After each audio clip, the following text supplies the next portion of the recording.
국가정보자원관리원 화재로 인한 국가전산망 장애 사태와 관련해 이재명 대통령이 중앙재난안전대책본부 회의를 열고 국정 책임자로서 송구하다며 사과했습니다.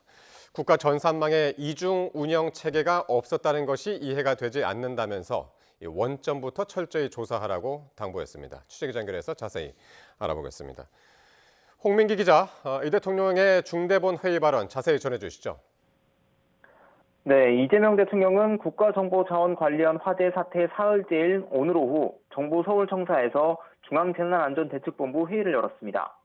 애초 사고 대응을 지휘하고 있던 김민석 국무총리가 중대본 회의를 주재할 예정이었지만 이 대통령이 직접 나섰는데요.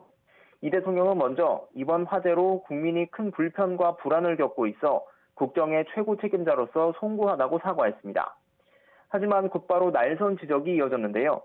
이번 사태는 지난 2023년 대규모 전산망 장애 사태와 양상이 매우 유사하다는 지적이 많다며 2년이 지나도록 국가 전산망 보호를 게을리한 게 아니냐고 비판했습니다.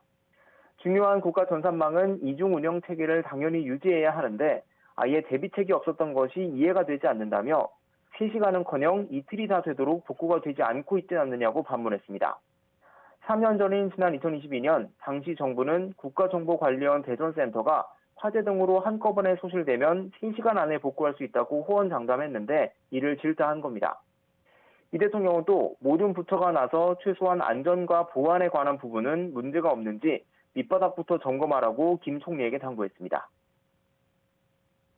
네. 자, 그리고 이 대통령 오늘 오전에도 비상대책회의를 주재했죠? 네, 그렇습니다. 이 대통령은 오늘 오전에도 대통령실에서 강훈식 비서실장, 위성락 국가안보실장 등 핵심 참모들과 비상대책회의를 열었습니다. 높은 시민의식으로 차분하게 대응하는 국민께 감사한다면서 국민 불편 최소화에 모든 역량을 집중하라고 지시했는데요. 장애와 복구 상황을 숨김없이 설명하는 소통체계를 구축하고 이번 화재로 납세 등 의무를 다하지 못해 불이익을 당하는 일이 없도록 하라고 주문했습니다.